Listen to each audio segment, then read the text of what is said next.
तर नमस्कार शेतकरी मित्रांनो. तर मित्रांनो, आजच्या या व्हिडिओमध्ये तुम्हाला सांगणार आहे शेळी पालनामध्ये लागणाऱ्या हिरव्या चाऱ्यांची लागवड आपण पावसाळ्यामध्ये कशा पद्धतीने केली पाहिजे ते तुम्हाला आज आपण या व्हिडिओमध्ये संपूर्ण माहिती सांगणार आहे. त्याच्याच बरोबर काही मित्रांना पाण्याची हिवाळ्यामध्ये किंवा उन्हाळ्यामध्ये भरपूर अशी कमतरता पडते, त्या मित्रांनी कोणता चारा लागवड केला पाहिजे आणि काही मित्रांना पाणी भरपूर आहे त्या मित्रांनी कोणता चारा लागवड केला पाहिजे ते सुद्धा तुम्हाला आज आपण या व्हिडिओमध्ये संपूर्णतः बारीक सारीक गोष्टीची माहिती सांगणार आहे. तर शेवटपर्यंत व्हिडिओ नक्कीच बघा, पूर्णतः मोकळी चर्चा होणार आहे.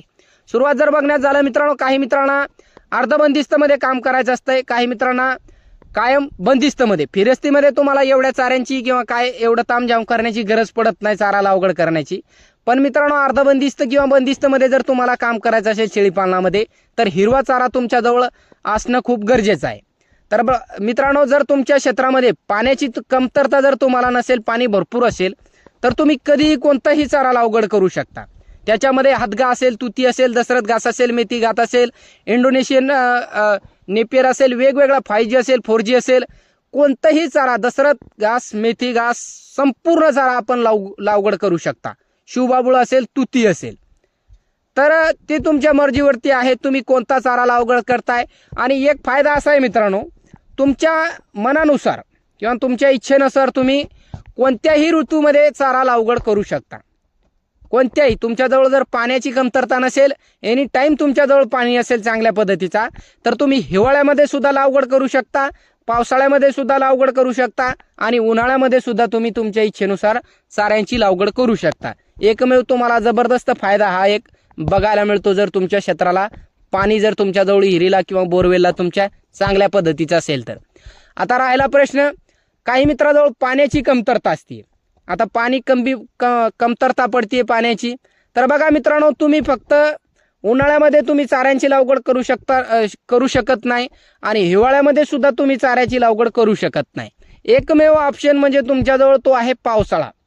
पाणी कमी असेल तुमच्या बोरवेलला, विहिरीला पाणी कमी असेल तर मित्रांनो, आणि शेळीपालन तुम्हाला करायचं असेल, अर्धबंदिस्तमध्ये काम करायचं असेल, बंदिस्तमध्ये काम करायचं असेल, तर तुम्ही पावसाळ्यामध्ये चाऱ्यांची लागवड केली पाहिजे. पावसाळ्यामध्ये का मित्रांनो, तर सुरुवात तुम्हाला सांगतो, ज्या टायमाला आपण तुती लावायची असेल किंवा काही लावायचं असेल आपल्याला, तर पावसाळ्यामध्ये जर आपण लागवड केली चाऱ्यांची, तर ती चाऱ्यांची जी वाढ होती मित्रांनो, तर एक नंबर वाढ होतीये पावसाळ्यामध्ये. पावसाळ्यामध्ये पाणी पडत असतंय, पाणी देण्याची गरज नाही. आणि तो जो पावसाळ्यामध्ये चारा आपण लावला, सुरुवात म्हणजे तुम्हाला सांगतो मी, कमी पाण्यामध्ये कोणता चारा येतो ते तुम्हाला सांगतो. सुरुवात त्याच्यामध्ये आपण वेगवेगळ्या नेपियरच्या व्हेरायटी लागवड करा. जर तुमच्याजवळ पाणी कमी असेल तर जेवढं तुमच्या आपल्या गावात असेल, साधी असेल, इंडोनेशियन असेल, 5G असेल, 4G असेल, काय असेल ते एक नेपियरच्या व्हेरायटी तुम्ही तुमच्या क्षेत्रामध्ये लागवड करा. दुसरा मित्रांनो, त्याच्यामध्ये तुम्ही मेथी घास लागवड करू शकता. जर तुमच्याकडे पाणी असेल, तुम्हाला वाटतंय की आपण एवढं पाणी मेथी घासला देऊ शकतो, तर तुम्ही मेथी घास सुद्धा. पण तुम्हाला सांगतो, मेथी घास ह्या चाऱ्याला पाणी भरपूर लागतंय मित्रांनो. स्वतः आपल्याजवळ सुद्धा आहे, पाणी भरपूर लागतंय याला. दशरथ घास तुम्ही लावू शकता, थोड्या कमी पाण्यामध्ये सुद्धा चांगलं उत्पन्न किंवा चांगला चारा याच्यापासून मिळतोय आपल्याला. तिसरा प्रश्न मित्रांनो, तुती लावा. तुती जर आपण पावसाळ्यामध्ये त्याच्या स्टिक लागवड केल्या किंवा काड्या मिळतात त्याच्या, तर ते जर आपण लागवड केल्या मित्रांनो पावसाळ्यामध्ये, तर 5-6 महिन्यामध्ये त्याची आपल्याला कापणी मिळते. आणि ते जे आपण काडी लावली आहे तुतीची, तर ती 5-6 महिन्यामध्ये चांगल्या पद्धतीची हाईट त्याची होतीये. कापणी जर केली आपण, चांगल्या पद्धतीचा खोडवा त्याचा होतोय आणि एकदम खोड जर मजबूत झाला सुरुवातीला, तर तो आपण पुढे चालून आपल्याला पाणी कमी पडा किंवा आपल्याजवळ पाण्याची कमतरता पडली, तर तो जो खोड आहे तो लवकर वाळत नाही. वाटल्यास तुम्हाला त्याच्यापासून पाला मिळणार नाही, पण पुन्हा पुन्हा तुम्हाला लागवड करण्याची गरज पडत नाही. तशाच पद्धतीने जे तुम्ही समोर बघताय, तर तो आहे सुबाबुळ. तर सुबाबुळ असा एक चारा आहे मित्रांनो, याला जर आपण एकदा लागवड केला, 12 महिने जर याची काळजी घेतली आपण, पाणी दिला किंवा नाही दिला, तर तुम्हाला चारा कमी प्रमाणात मिळेल. एकदम सुरुवात तुम्हाला 12 महिने चारा कमी प्रमाणात मिळेल. पण त्याच्यानंतर जसं जसं झाड हा वाढेल, तर काही दिवसाने याला पाणी नाही दिला तुम्ही, तरी सुद्धा तुम्हाला एक चांगल्या पद्धतीचा चारा याच्यापासून शेळ्यासाठी आपला मिळत असतो. पण थोडा तुम्ही तुती आणि जोमीत हे तुम्ही समोर बघताय, हे आहे मित्रांनो सुबाबुळ. तर ह्या चाऱ्याला जर आपण महिन्यातून 2 वेळेस जर पाणी दिला सुबाबुळीला, तरी सुद्धा चांगल्या पद्धतीचा रिझल्ट तुम्हाला बघायला मिळेल। आणि जो तुती आहे आपला त्याला कमीत कमी आपण 3 वेळेस ड्रिपने पाणी दिलं तरी काय हरकत नाही। तर अशा पद्धतीने आपण आपल्या साऱ्यांची लागवड जर केली तर कमतरता पडणार नाही। आता राहिला प्रश्न एक मित्रांनो, हे कायम तुम्ही लक्षात ठेवा, तुमच्याजवळ क्षेत्र भरपूर असेल किंवा 1 एकर तुमच्याजवळ असेल आणि किमान तुम्हाला 10-15 शेळ्या सांभाळायच्या असेल आणि तुमचं पूर्णतः टार्गेट असेल की आपल्याला 10 गुंठे शेळ्यासाठी हिरवा चारा करायचा आहे, तर मित्रांनो तुम्हाला एक सल्ला देतोय, 10 गुंठे न करता आपण 15 गुंठे करा। 15 गुंठे जर तुम्ही केला, थोडंसं वाढीव चारा करा, त्याच्यानंतर काय होईल मित्रांनो, येणाऱ्या काळात तुम्हाला चाऱ्याची कमतरता पडणार नाही। वाटल्यास तुम्हाला हिवाळ्यामध्ये आणि पावसाळ्यामध्ये चारा थोडंसं शिल्लक राहील तुमच्याजवळ, पण उन्हाळ्यामध्ये तुमच्या शेळ्यांना चाऱ्याची कमतरता पडणार नाही। त्या कारणामुळे तुमच्या शेळ्यांची क्वालिटी खराब होणार नाही आणि पिल्लंसुद्धा तसेच क्वालिटीचे राहतील। तर ही काळजी तुम्ही नक्कीच घ्या। थोडंसं जास्त आपण 4-5 गुंठ्याने थोडं जास्त चारा लागवड करा, ते एक आपल्याला फायद्याचंच आहे कधी ना कधी।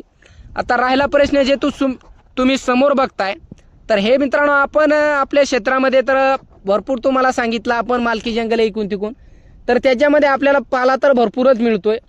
आता पाला भरपूर आपल्याजवळ आहे आणि वेगवेगळ्या पद्धतीचा आहे, सुबाबुळ नाही, हातगा नाही, ह्या गोष्टी नाहीत आपल्याजवळ। तर मित्रांनो भरपूर असा चारा आहेत आपल्याजवळ, चाऱ्याची आपल्याजवळ कमतरता नाही। फक्त आपल्याला आवड होती, शेळ्यामागं फिरता फिरता आपल्याला एक सुबाबुळीचे एक 4-5 शेंगा सापडल्या मित्रांनो, आणि ते शेंगा आपण आणल्या आणि आपल्याजवळ 1-2 झाडं सुद्धा आहेत।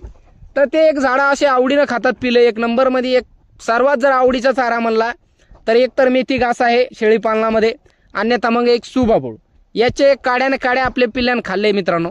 त्या कारणामुळे आपण एक 25-30 कलम एक तयार केले, ते पण ग्लास असतात का ते समोर तुम्ही बघताय, तर हे ग्लासमध्ये आपण ते बिया टाकलेत। आणि अशा पद्धतीने जर तुम्हाला पुढच्या वर्षी करायचं असेल तरी सुद्धा तुम्ही 2 ते 3 महिने चांगल्या पद्धतीने आपण ग्लासमध्ये लागवड केला, याच्या जागी एक बॅग सुद्धा मिळते 1 रुपये 2 रुपयामध्ये कलम लावायची। तर तशा पद्धतीची जर बॅगेमध्ये आपण कलम तयार केली, जे तुम्ही समोर बघताय, हे तर आपण ग्लासमध्ये केलं, 1 महिन्यामध्ये 1.5 फूट हे वाढी मित्रांनो, एका महिन्यामध्ये 1.5 फूट एक वाढी, 1.5 फूट प्लस सुद्धा आहे वरी। तर मित्रांनो अशा पद्धतीची त्याची वाढ झाली, फक्त आपण पाण्याची काळजी घेतली वेळोवेळ। जर तुम्हाला यंदा चारा करायचा असेल तर तुम्ही अशा पद्धतीने करू शकता, पाणी कमी असेल तर। आणि पुढे जर तुम्हाला चारा करायचा असेल मित्रांनो, तर तुम्ही बॅगीमध्ये आपला तुतीच्या काड्या असेल किंवा त्याच्यानंतर जो आपला सुबाबुळ असेल, तर हे 2 चारे आपण अशा पद्धतीने लागवड जर केले तर 1-2-3 महिन्यामध्ये चांगल्या पद्धतीचा हिरवा चारा होतो। तुम्ही लागवड केल्याच्या नंतर 2 महिन्यामध्ये तुमची एक जमिनीमध्ये आपण लागवड केली तर 2 ते 1-2.5 महिन्यामध्ये तुम्हाला सुरुवातीची कापणी ह्या चाऱ्यापासून मिळून जाते। तर अशा पद्धतीने जर आपण लागवड केला चाऱ्यांची तर आपल्याला कमतरता पडत नाही। तर बघू शकता कशी क्वालिटी आहे मित्रांनो, असा जुगाड लावलाय आपण। आपल्याला आवड होती, बाकी संपूर्ण चारा आहेत आपल्याजवळ, फक्त हे कमतरता होती तर 25-30 झाड आहेत, 100% 30 प्लस आहेत। तर हे आपण लागवड करणार आता, याच्यातून 15 जर वाचले मित्रांनो तर भरपूर असं एक चांगला पाला होणार आहे आपल्या पिल्लांसाठी।